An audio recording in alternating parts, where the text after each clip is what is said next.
18. lete dersi hadisi Sahih Bukhari'den. Elhamdülillahi Rabbil alemin. Ve salatu ve selamu ala seyyidina seyyidil enbiyayı vel mursalin ve ala alihi ve sahbihi ecma'in. Elhamdülillahi vel minne. Allah Teala'nın ihsanından gelip yettik. Hefteki dersi hadisimize. O tam dini celetelere şeriket etmekten bir maksat var. Yani 24 saat boyunca, 48 saat boyunca, 72 saat boyunca, hafta boyunca bizim ettiğin işlemimiz var.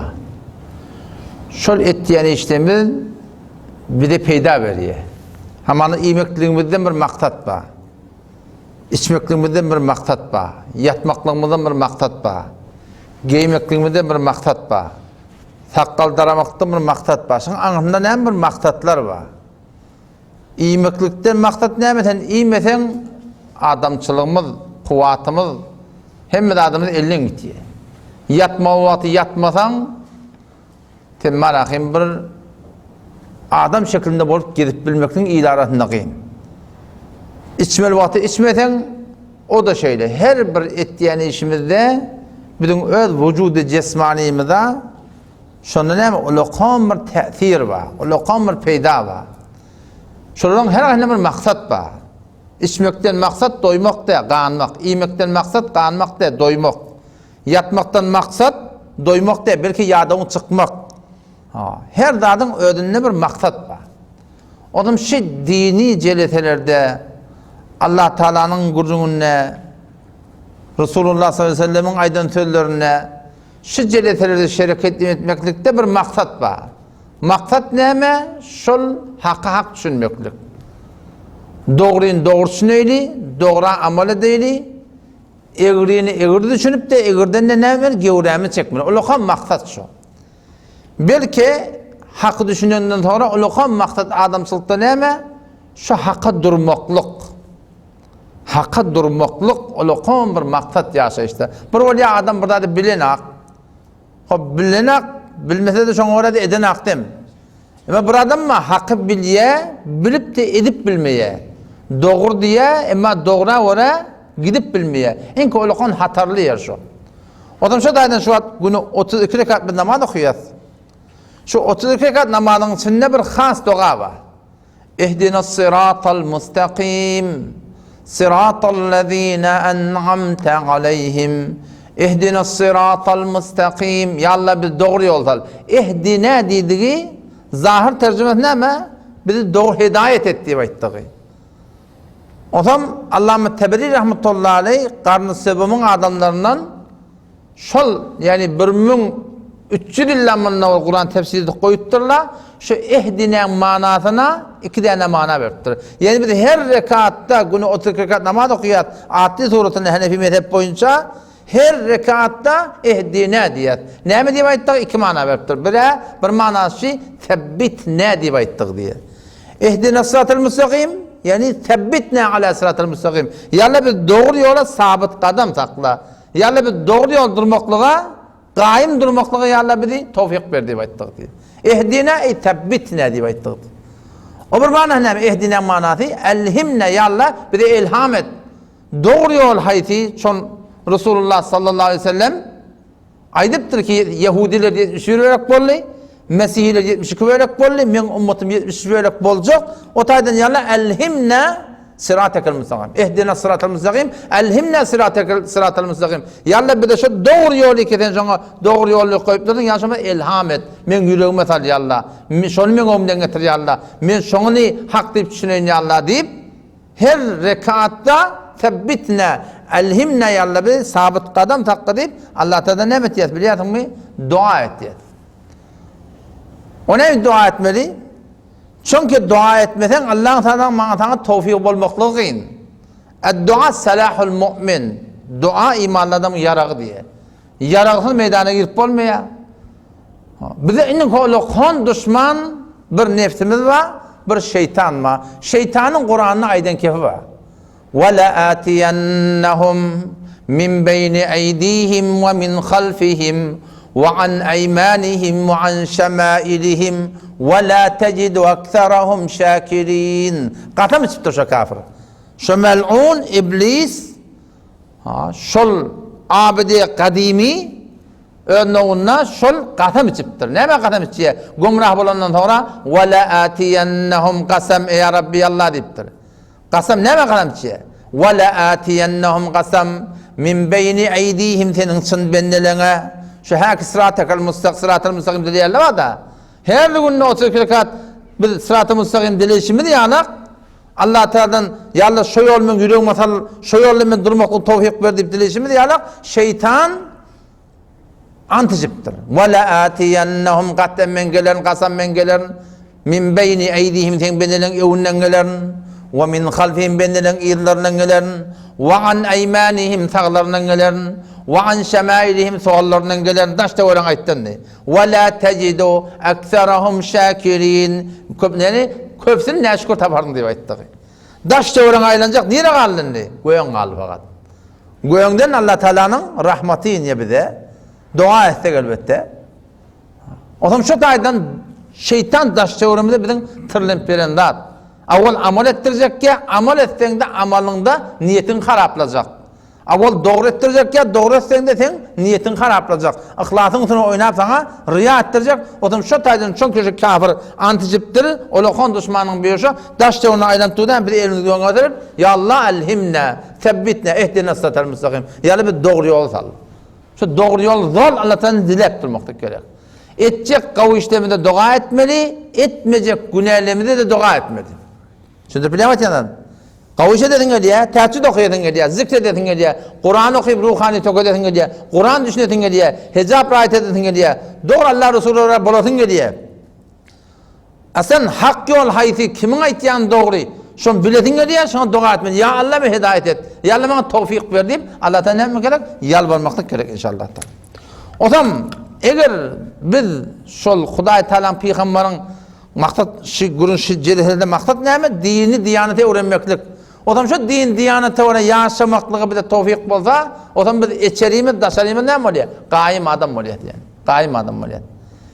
Ama hakikati bilip ya hakikati bilmeyeni Allah Teala'nın aydanına öyle, peygamberin dinine öyle, şeriatına öyle biz yürüymesek, hakkı bilip basırsak, hakkı bilip defelesek, hakkı bilip nefsin uğruna gitsek, hakkı bilip hakkına hak etsek, hakkı bilip şeriata doğru durmasak, buna ne mi diyelim? Buna içeriden yıkılma diyelim. Bir var daşarı yıkılıyor da, öy yıkılıyor, daşını yıkıyorlar. Bir divar yıkıyorlar. Maşin hemen daşı bir yeri kuruyor. Motor bir yeri kuruyor. Ne mi diye? Daşını dargat diye. Motorun daşı da var, içi de var. Öyün daşı da var, içi de var. Adamların da daşı da var, içi de var. O zaman vakti ki sen Allah Teala'nın oraya bolmasak, içeriden bir yıkılıyor. İçeriden yıkıldın ne mi oluyor? İçeriden yıkıldın, bilip durun hakkını batırıyordun, şeriatın tersine kadam batıyordun. Şeriatın hükmüne ters yaşayat. O zaman şurada ne mi oluyor? Bir içeriden yıkılan adam oluyor. İnelekim 50. ayet Sure-i Ma'adan bir okuyordun. 50. ayet Sure-i Ma'ada. Efe hukmel cahiliyyeti yebğun. وَمَنْ أَحْسَنُ مِنَ اللّٰهِ حُكْمًا لِقَوْمٍ يُوقِنُونَ ya Allah Teala. Efe hukmel cahiliyyeti yebğun. Ayette cahiliyetin hükmünü isteyenmizdi. Türkmenle beraber cahil ahim o değil mi emne? Cahilliği ne mi? Nadan nedir ki? Efe hukmel cahiliye diyenler ne mi? Kabla İslam'a değil diye. Ve her bir hükmü ki Allah Teala bilen peygamberin hükmüne ters olsa sonra cahiliyet değil diye. Haydi burada yapılsın. Ekerden kudurmak cahiliyet. Orkça cahiliyet, takkalını tiyurmak cahiliyet, mehrem namehrem rahat etmeklik cahiliyet.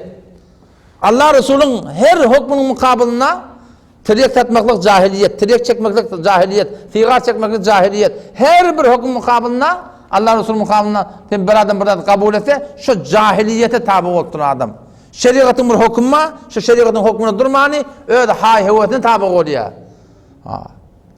Şeriatın hükmü vaka dine oraya bolmalı yerde iyile oraya bolsa halka oraya bolmalı yerde halka oraya bolsa şun mukabiline şuna cahiliyet diye.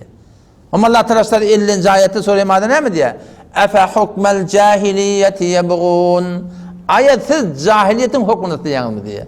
Ey fasıklar, ey facirler bile nispet Siz Muhammed Mustafa sallallahu aleyhi ve sellem getiren yolun kenarına koyup siz cahiliyetin hükmünü isteyertiniz mı diye.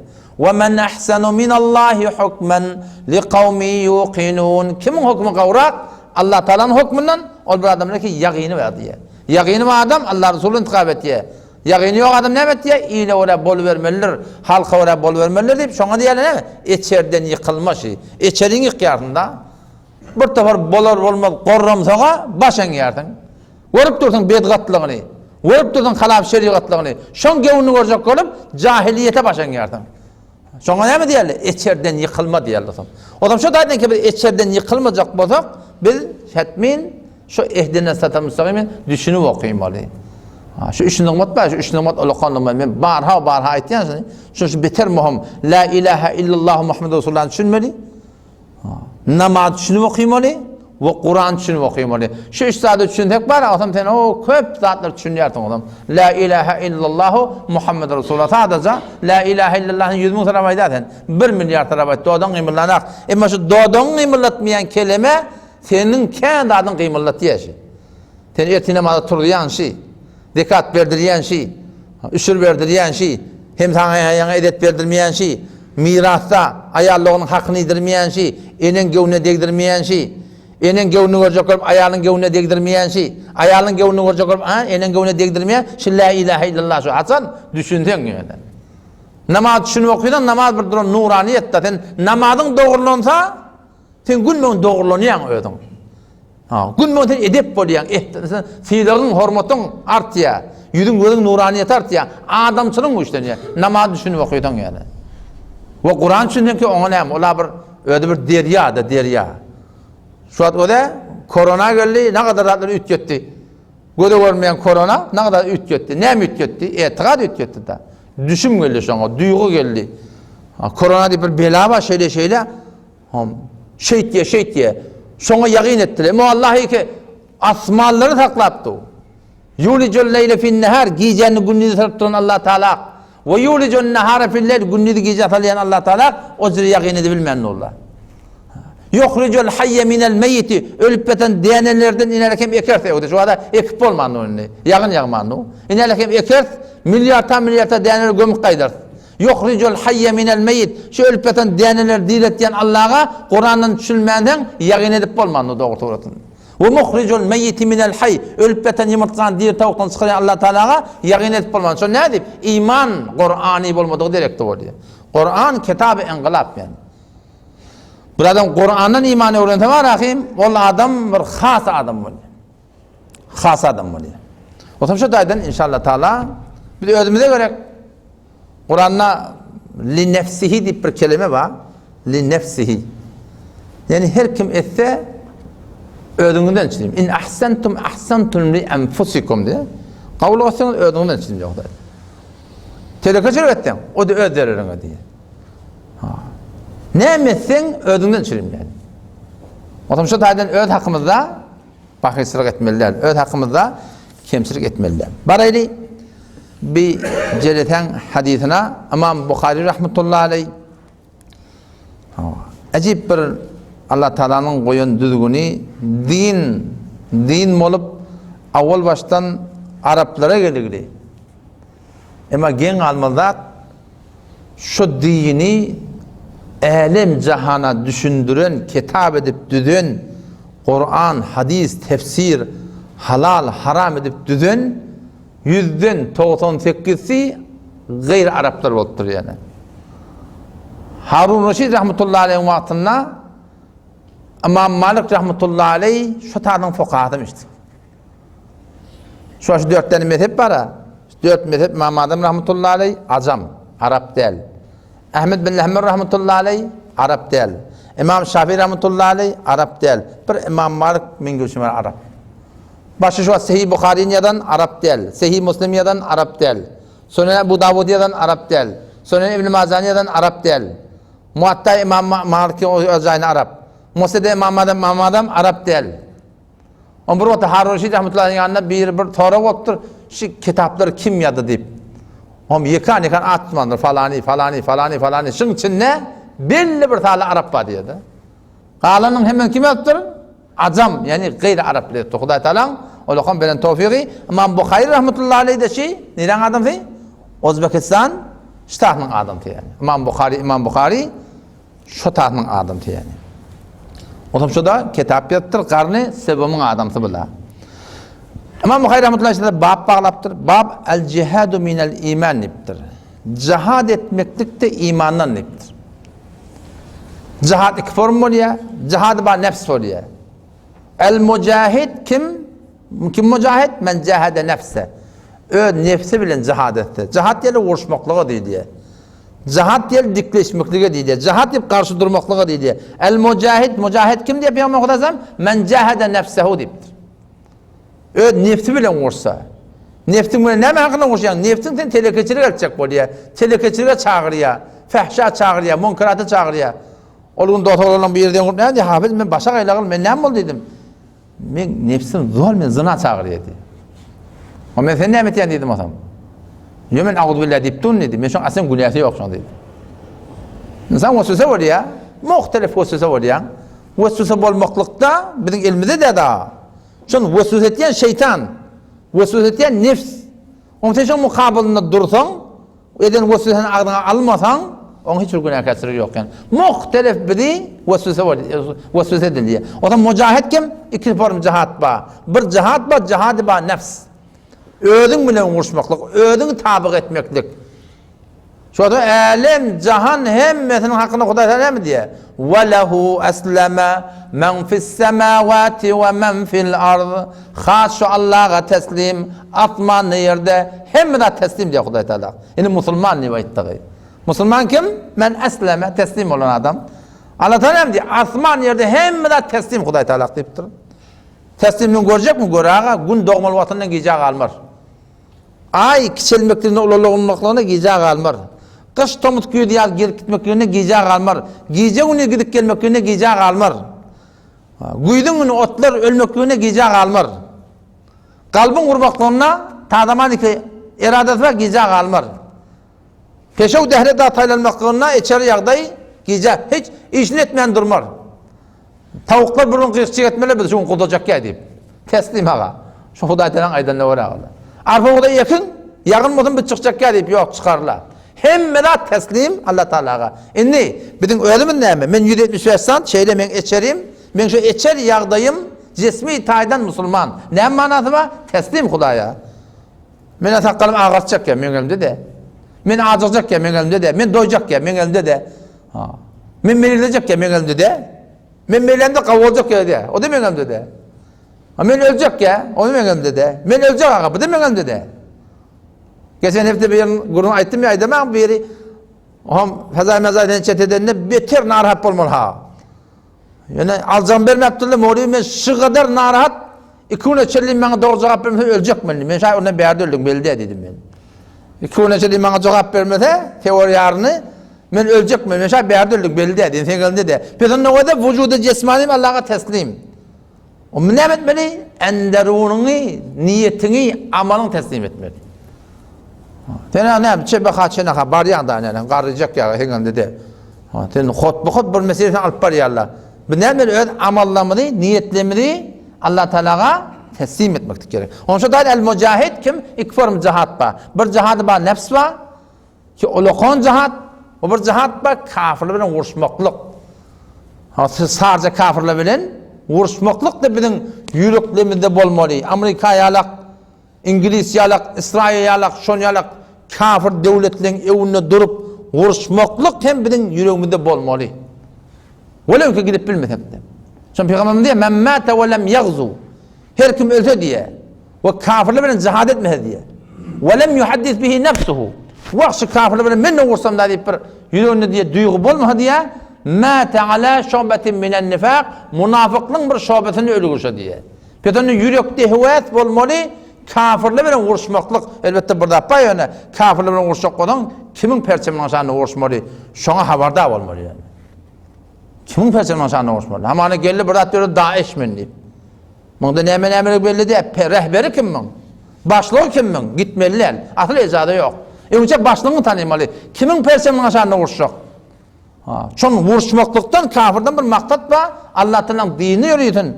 Musulmana zulüm bolupdy, her ýerden dokunup gelipdirler. Şonda da kimin perçemi aşanyny goşýan? Şonu gaty derin emel ýokmy nämet diye, ten helak etdi. Şu Daişiň bilen nagadar ha musulmançylygyň adyny telek etdiler. Oğlancıkları öldürdüler, heleleri öldürdüler, karıları öldürdüler. Halbuki İslam'ın cihadının sıdatlı yok. Yani İslam'ın cihadının sıdatlı yok. Bir hutbur at bilen ortağa geldiler biliyor musun? O zaman şu daydan çın mücahit kim?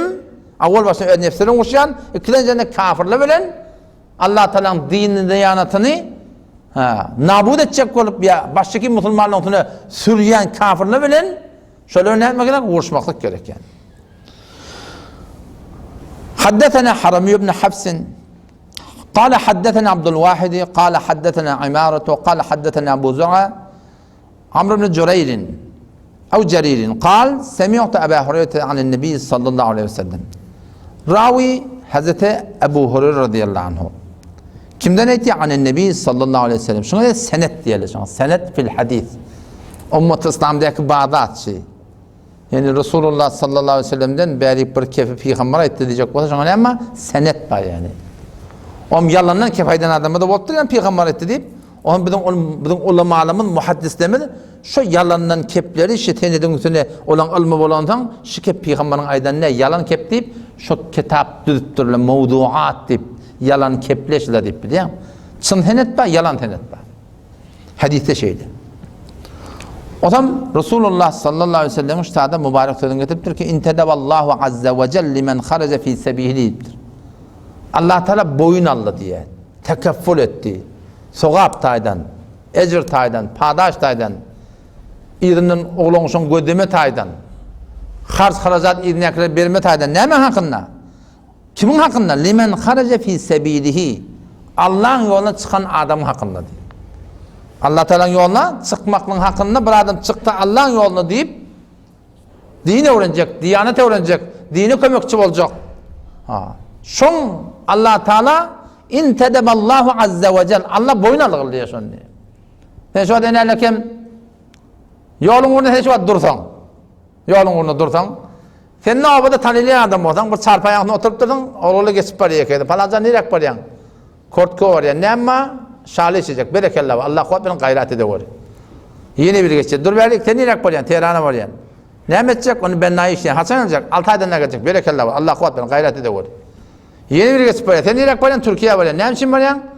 O işlemeye Hasan alacak. Ay, report boham da bolan. Report diyelim sana. Deport de. Deport da boham bolar mı diye. 2 yılda ne olacak? Ay beter gav diye. Ama idinin hem yok şimdi uyarla. Ey falanın oğlu. Forum gidip işlek ketpiye, beter gav et ketpiye, oğurt ketpiye. Hiç kim yardım çanak. Mın idinin oğlu vardır, mın idinin kıydı vardır, mın idinin ayalı vardır. Aslen hem yok berekellah de berekellah. Ama yeni bir var ya, balı tenerek var ya. Onu 3 günlüğe var yani. 3 günden var ya. Onun şu da mescid başında da 40 para ödüyor, namaz öğretiyor. Ay ne et ketpiyen. 40 güne var yani, hedi ham bollatam. Dini öğrenmeyene var ya da hani. La ilahe illallah Muhammed Resulullah için cekip var ya. Namaz için meyene var ya. Kur'an için meyene var ya hani. Kullu obada gurrun. Ne mi bi? Şöyle burada bolor mu? Oğlun son koy gidip bolor mu? Bilen hakkı yok mu? Türkiye'ye giden ne? Hiç kim hak yadına söyler. Çin'e gide hiç kim hak yadına düşmüyor. 2 yıllar, 3 yıllar gelmedin yadına düşmüyor. Ama bir adam din öğrenmeye gitse hem niyet gitmiyor. Şeyle burada yapalım. Ola tertibe göre sen din yoluna öğrenmeye gidecek olsan cemaat tebliğ tertibine şekline sen etmeyin. İdindeki harzı borcunu tapmalı. Harcını koyup gitmeli. Öz harcında bırakayım alıp gitmeli. Bir de ki sen bana idine oğlansan ağaç koymalıyan kurun yok. Haydi bir tebliği şeyde şuna dönüşü doğru de. Tebliği tertipte o süre değil yani. Bizim şöyle diyorum hali yanımızda. Yani enimiz var, teşvik rahlama. Bu atımını teşvik edip, tergib edip, bunu 4 ay verdiler Pakistan'a. O hem sonra ödü kurdum buraya. O hem heleli üşüptür hayakın. Helinin yanına. Her gayet burada diyen, günün nereden olacak, günün sonu nereden olacak, acil örtünden, yeni burada ten, beyliden, mümmür kefayettirler. O hem sonradan ağırdan bir motorlar lakan geldi diye, falanın denen bam hava, ona me bersin şonu deyiptir. On bana alttırlar, ortasında bir deste pul var diye. Zınktır bu da Huda şey etip veriyor deyip. Huda verecek olsa şey etip veriyor deyiptir. Ne bileyim ferişte getirin bozun. Ne biliyorsun sen? Adam zahir adam olup geliyor. Sen eğer inerken peygamberin aydan geldi da in tedeballahu azze ve cel. Allah Teala boyun algılıyor. Kim oynattır? 7 kat asman 7 kat yeri yaradan boyun alttır da. Kim için? Limen kharaca fi sabilihi. Allah'ın yoluna çıkan adam diyor. Allah boyun alttır. La yukhrijuhu illa imanun bi. Allah Teala ne mi diyor? Şunu çıkarmayıptır men Allah'a iman olanlık derekli. Ev tesdiqun bi rusuli. Men Allah'ın peygamberlerini kabul edilir derekli. Dini öğrenmeyene var ya. Dini kömekçi olmayana var ya. Dinin işletmeyene var ya. O sen dinin işletecek olan o da öğrenmeye var ya da burada değil. Öğrenmeyene ne yapar öğretecek? En erci'hu bima nale min ecrin ev ganimetin. Allah Teala boyunlattır ki şuna padaş verecek, ganimet verecek. Ev udkhilehul cenne ya Allah Teala şunu cennete salacak deyiptir diye. Huday Teala boyunladı. O da şu daydan din diyaneti öğrenmeye gitmeli. Şu burada mekanlik kitap ki ustan yanında bolmanı ustaçılar öğrenmem. Bağım şeydir mekanlik. Yok da. Ben neyi öğrenemem? Öğrenenin öğrenenin. Öğrenenin ki 4 everken kıyışardandır yani. Kafencari beceriyen olsun. Her kim her ne ustaçılık etiye Avol şagirçilik etdiye diyanatda da şeyle sen kemezkem öz eçer maskala yağdayına namaz zamanını doğulacak bolsaň din iman doğulacak bolsaň şoňa la ilahe illallah Muhammed Rasulullah düşündirecek bolsaň namaz düşünüp okuymaly şoňa düşündirecek bolsaň onça näme öýüň öğrenmeli onça gitmek näme üçin öýüň öğrenmeden için hatmin huruj fi sebillah bizim zindagimizde gerek bu muhitki bir ýaşap ýat fasit yer harzyn tapyň borjyn tapaýly wagtyn çykmaklyk gerek Allah Taalaň ýolunda. Ya cennete alacak deyiptir.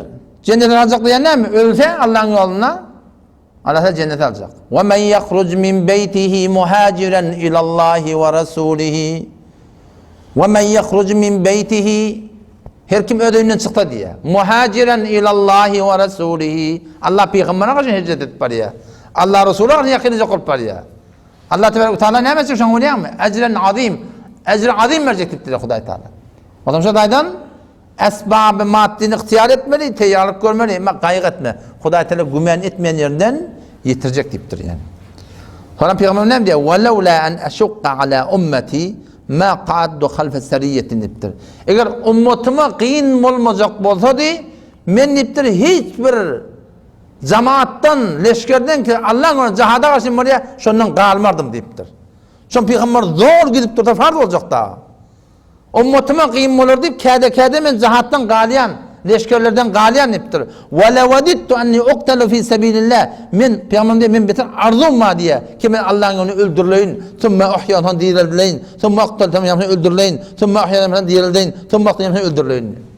Yani şehidin sogabına kadar var mali. Resulullah sallallahu aleyhi ve sellem ve levedittu enni uqtalu fi sebilillah. Men beter qawwalayan Allah'ın öldürleyin. Yamaşa men Hudaý diriltin. Yamaşa öldürleyin. Yine diriltin. Yaman yine öldürleyin. Näçe tarap näme öldürmekden aýtdyr. Şu kadar ki padaş wa Allah Taala'nın yoluna can vermekden hakymda. Yani onu näme gerek bilen ihlas gerek yani. İhlas bolmasa amalın awdandan Allah Taala kabul etmeýär. Eti kıyamet günü avval baştan 3 cemaattan hitap kitabı alınacak diye. Sakileri getirecekti. O konsept diye sakiyla. Yeni bir o konsept şehitle. Yeni bir o konsept karıyla diye. Ama Allah Tebarek ve Teala şolun her gayetini cüda gane beren nıgmatına edecek diye. Hava sana men batılçılık verdim diye başlayacak diye Hudaý Teala. Şehide. Sen ne ettin? Onu ya Allah sen onu öldürülüm. Üneleki imam deşik boldu. Allah Teala ne demek? Yalan anlayan. Sen batır didirecek bolup gittin diye etiyeli diye. O da sana dünyada değilli, o da niyet doğru demiş. Türkmenle niyetin doğru olsun yara. Yürek doğru olsun demeyen Türkmenle mi? Şu yürek doğru olsun diyen şey, amal doğru. Şu amal doğrulukta niyet doğru olmalı. Vakti amal harap sen, niyet neylesin seni? Yani, tabi namaz okuyman diye yürek doğru olsun. Tücek çekip bir yürek doğru olsun. Bilans ve onun namına yürek doğru olsun. Ara çıkıp bir yürek doğru olsun. En iş formalı. Birin ecehine teyuden, men sen kavvar yani sen sonra. Doğru tarafa hilaf gittiyen, men muhabbet etme. Sen kavvar yani. Kim kabul eder şunu? Akıllı adam kabul etmer. Odam şu daydan yürek doğru olsun yerleşi. Yekan Hudaýda şehitleri getirecek.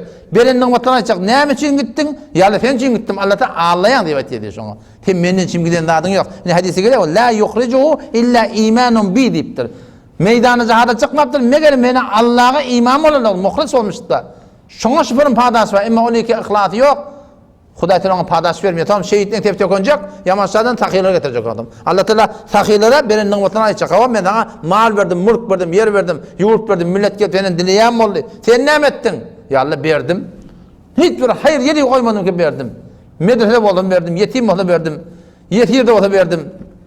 Ne muhyalla berdim. Allah'tan ne açık diye yalan Allah'ım. Sen taqiy didirjek bolup berdin diye aytdy odi. Niyet. Her Türkmenin yüreğinde doğru bolsun diýerler haşo. Amal doğru bolupdy ki behterin amal, taqiy, şehit. O bir näme qari, qariler ötürüm yakan. Sen näme etdin? Allah'tan onça benden mata açacak men dilewar etdim. Alım verdim. Milletin mağlayan gözüyen boldy. Falan qari diýdiler, falany diýdiler. Sen näme etdin ya Allah? Onu men hawa öwretdim diýip açacak diýdi. Allah'tan yalan Allah'ım. Dilewar diýdirjek boldun. Qari diýdirjek boldun diýip aýtdy. Sonra düňdürlüp aýagyny tüýlep cehenneme goýjak diýe. Awul başynda kıyamet bolanda, awul başynda şu üç cemaatde hitap kitap alınjak diýe. Odam şonu Türkmen elin ýadyna tutjar. He, şu yüreğin dogry bolsun diýerler şim işdiýogy. Ki amal aňyr baş dogry, niyet dogry, yürek dogry demişdik da. Amal yürek dogry bolsun diýerler şi. Näinki Hudaýdan gadan darın diýen könek gelipke, oňa maňa meýil etdirip gelipke yüreğin dogry bolsun. Ýok, o däl. Ol dogryja naudbillah Hudaý Taalanyň diýanatyna garşy durmaklyk. Allah temjem tawfik bersin. Onum şata inşallah taala öz hakkımızda, hanabadan hakkında dua edelim. Dua beter bir muhammedat zindegide. Dua beter muhammedat dua edelim. Ve dini celillerden aramını açmayalım. Dini celillerden aran açılsa hot zayıflanır. Allah'ın tawfik versin. Vesselamu aleyküm ve rahmetullahi ve berekatuhu.